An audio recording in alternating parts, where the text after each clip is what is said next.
Hi everybody, welcome back. We're on chapter 2 today, the foundations of life.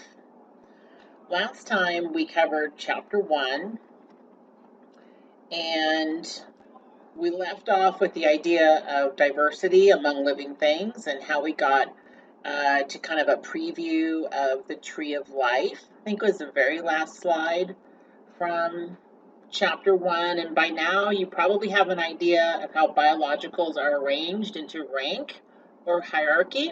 There's a video on that. And now we shift gears to look at the very fabric of life at the chemical and atomic level. We will also look at molecules and the different types of bonds that are formed. One of the most important chemicals on Earth is a solvent, and that is water. We will also review acids and bases in this chapter, as well as how to use the pH scale for acid and base reactions in a solution. Here we're going to review the foundations of life.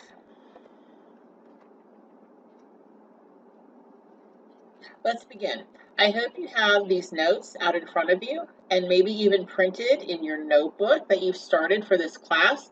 You can follow along and make your own comments in the margins as we go through these together.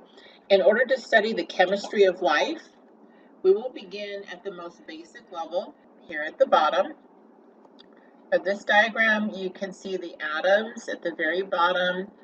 They're the basis of all matter. Atoms form molecules. Molecules can become organelles and function as like little machines inside of cells. Those are all highlighted in the red concentric circles. Beyond cells, we have tissues and then organs, organ systems, and multicellular organisms. I touched on this type of hierarchy in chapter 1. The atom is the tiniest particle of matter and is the foundation of all substances. An atom has 3 main parts, made up of subatomic particles moving from the outer orbit inwards. We have an electron cloud that orbits around the nucleus in the center, kind of like how the planets in our solar system orbit around the sun.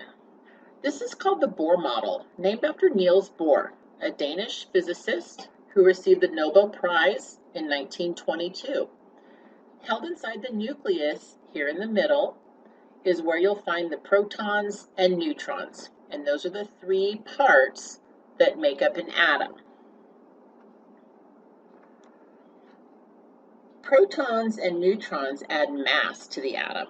The proton always carries a positive charge, indicated by a plus sign. And the neutrons are neutral and don't carry any charge. The electrons are always a negatively charged particle. And you can see the concentric circles in blue where the electrons stay, and then highlighted in the center in red is the nuclear core, made up of the P's and the N's, indicating protons and neutrons. When the nucleus of an atom gets bigger, it gets heavier. So we can look to the periodic table of the elements to account for the different weights of the elements that are formed from a homogeneous combination of all the same atoms. If we look closely here, there's a lot of information we can gain from reading the periodic table. Across the top, the number all by itself is the atomic number. So the first element in the periodic table is hydrogen. The second element is helium. We read the periodic table from left to right, and so on across from the rows, reading from left to right. We can find all of the elements known to man. It will be important for you to recognize the symbol for some of these more common elements, and we will talk about these in class. The tiny number at the very bottom for each element is a decimal number, which tells you how much this element weighs. If you've ever done the calculation for molar weight of a compound, then you probably looked at this number before. The elements are unique forms of matter with specific chemical and physical properties.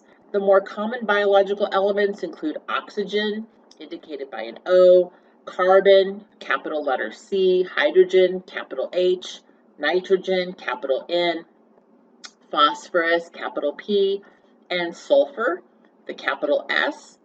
And you can usually remember these common elements that we're going to find in biology by using the acronym CHOMPS. CHOMPS can help you remember CHOMPS, CHOMPS. The stability of the elements is based on the octet rule. As the electrons orbit around the nucleus, the heavier elements toward the bottom rows of the periodic table will tend to have more orbital shells. Remember, the orbits are where the electrons are spinning around, going around the nucleus. The first orbit only holds 2 electrons. Larger elements will add an extra layer or an orbital, and each of those orbitals hold 8 electrons. So how many electrons will an element have if it has 3 orbits? 3 full orbits. The first one holds 2. The 2 outer orbitals will hold 8 each. How many electrons will we have in an element that has 3 full orbitals? Feel free to email me your answers. Now here's a look at our periodic table. Reactive elements do not have 8 electrons. Let me back up just for 1 second. I might have gone a little too fast on this one. So we're comparing stable on the right to unstable reactive atoms. Okay, so reactive elements do not have 8 electrons. But all of the noble gases over here on the right, they do. And that's why on the far right column in your periodic table, it holds all of the known stable gases. Another thing you might have noticed is the increasing number of electrons. They're matched by the same number of protons.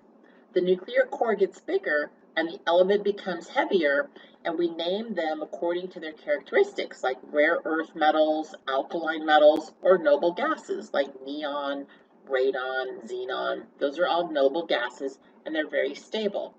These characteristics are all found in the same column, not rows. So let's now go ahead and look at the periodic table. This is going to be provided for you in your notes, and also if you ever need one for the exam, you'll have a periodic table handy, and you will likely be asked a couple of questions about how to read a periodic table.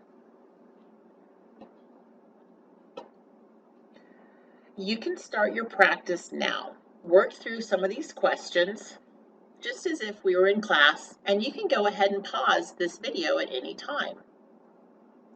Carbon is an element found in all life forms. It has a mass of just over 12, and its atomic number is 6. Go ahead and look for it. C for carbon, and its number is 6. Hydrogen in the upper left is number 1. Helium to the right is number 2. Come back over to row number 2. Atomic number 3 is lithium. 4 is beryllium. 5 is boron. There's carbon. Number 6. How many neutrons will carbon have? Neutrons match the number of electrons. Now, using that hint, do the same for magnesium. And can you tell me how many electrons oxygen has? You can go ahead and email me your answers if you'd like, or if you get stuck.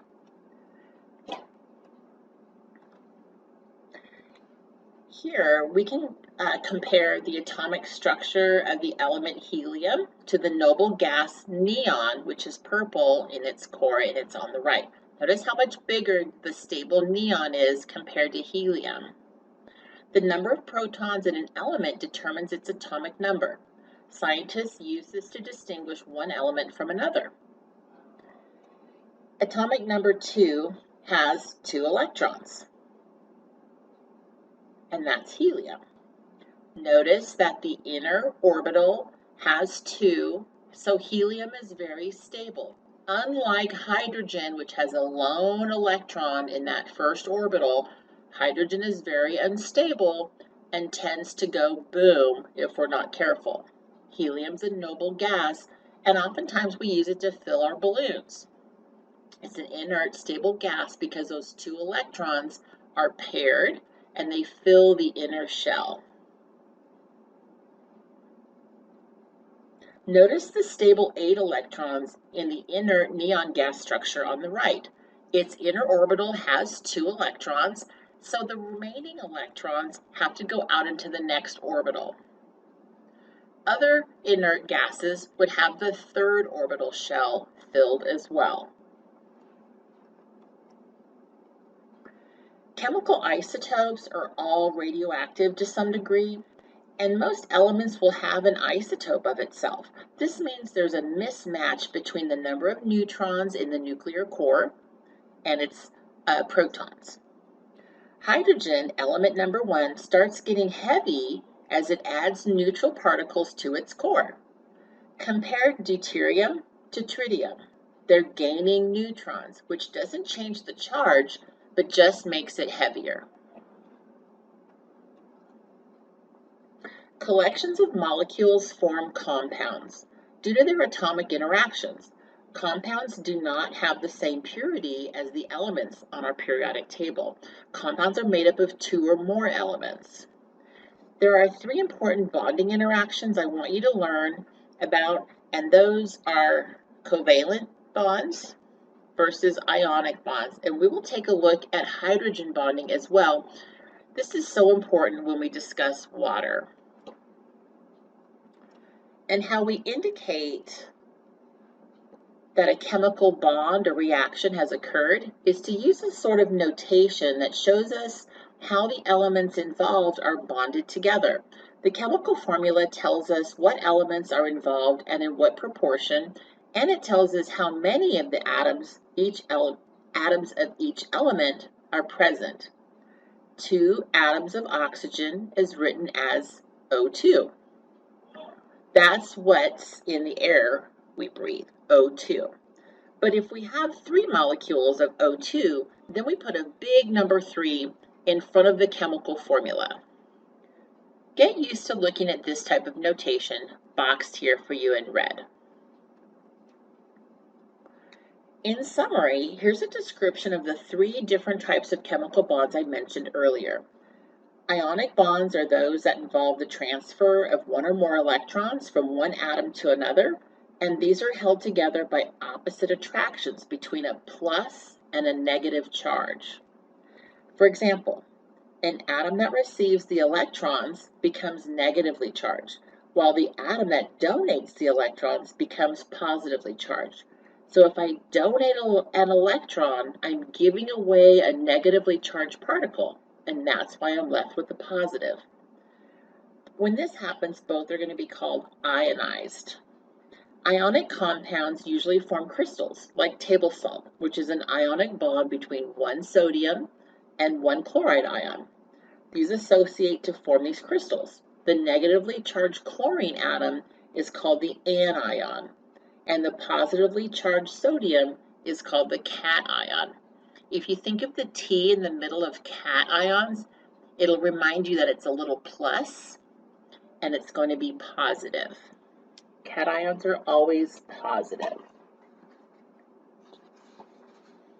Covalent bonds are formed by the sharing of 1 or more electrons.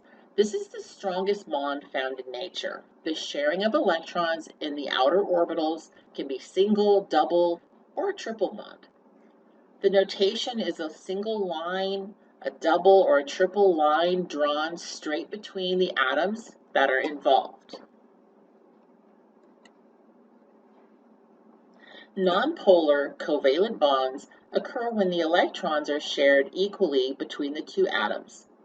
But if it becomes polar, then the electrons are more strongly attracted to one atom than the other, sometimes due to a negative pole. Let's focus for a minute on water. This is a bent polar molecule. It has a slightly negative charge on its oxygen and slightly positive charge on its hydrogens. Hydrogen bonds are attractions between opposite charges in a molecule that has polar covalent bonds. Hydrogen bonds are among the weakest, but are part of the reason why water has some important and unique properties. Look at how this water strider spider walks across the surface. When we consider these dotted lines between the hydrogens being attracted to the negative pull of the oxygen molecules, then we see this 3D shape take place, and the intermolecular bonds, although very weak, form this network of attraction between each water molecule, each H2O, and the visible surface tension of water under the spider's feet. It looks like the water is bending under the weight of the spider. Water is said to be a cohesive molecule, which means it likes to stick together and hang out. All life depends on water. Its unique properties regulate our planet's temperature, and it comes in three forms: steam, liquid, and a solid. Ever wonder why ice, the solid form of water, doesn't sink? Ice floats in the solid form. It's actually lighter or less dense than the liquid form. Life is thought to have first appeared in water and evolved there for billions of years before evolving characteristics that would allow it to move onto land. The chemical properties of water include a high specific heat. Ever try to watch a pot boil? Water is a heat sink and stabilizes Earth's surface temperatures. It cycles between liquid and vapor in the form of clouds and rain. It also has high surface tension. We saw this with the spider walking on water. Water is considered the universal solvent. Its hydrophilic or water-loving properties will dissolve most solutes. Most biological life forms are made up of 50 to 65% water. Solutions are a liquid mixture of the solvent and the solid or solute. An aqueous solution is anything suspended in water, so the solute must be miscible in water in order to form a solution. Ionic salts dissolve in water quite easily. Ever notice how table salt disappears when you add it to water? It completely dissolves without even really having to stir it. When salts are dissolved in water, they dissociate into their component parts, which are called ions. Ions are also called electrolytes and will conduct electrical currents while in an aqueous solution. Pure water will not conduct an electrical current because it lacks dissolved salts that form ions when in water. Remember, most life forms are at least 50% water. Now you can see why the trace minerals that we consume are so important to healthy function. Salts are considered inorganic compounds since they do not contain any carbon. Ions are highly attracted to the opposite charge. The pH scale here tells us how acidic or how basic a solution is. When we add certain molecules to water, it can end up tasting sour, like when you add lemons to pure water. The water becomes acidic and it tastes like it. pH is just a measure of a solution's number or concentration of hydrogen ions. This scale ranges from 0, the most acidic, to 14, the most basic. Like ionic salts, acids and bases are electrolyte solutions. They ionize and dissociate in water and will conduct electricity. pH 7 is considered neutral. It's right in the middle between 0 and 14. Water and blood are very near neutral 7 pH. Acids are any chemicals that release hydrogen ions when dissolved in water, and these will all range from a pH of 0 to less than 7. Bases are any chemicals that remove hydrogen ions when dissolved in water, and the pH will go up to greater than 7, all the way up to the strongest base to pH 14. Lye is an example of a strong base. These kinds of pH extremes can burn your skin. Acids release protons and therefore are called proton donors. A solution of hydrochloric acid will release a proton, also called a hydrogen ion, and a chloride ion, like we saw in table salt. Acidic solutions have a relatively higher hydrogen ion concentration and therefore a lower pH. Bases are the opposite of acids. These will have a bitter taste and release the OH ions that carry a negative charge. These are often called hydroxyl donors and therefore can scavenge or accept hydrogen ions. These ions generated form bases will cause the pH to go up because these alkaline solutions have a very low hydrogen ion concentration. Neutral solutions have an equal amount of hydrogen ions and hydroxyl ions.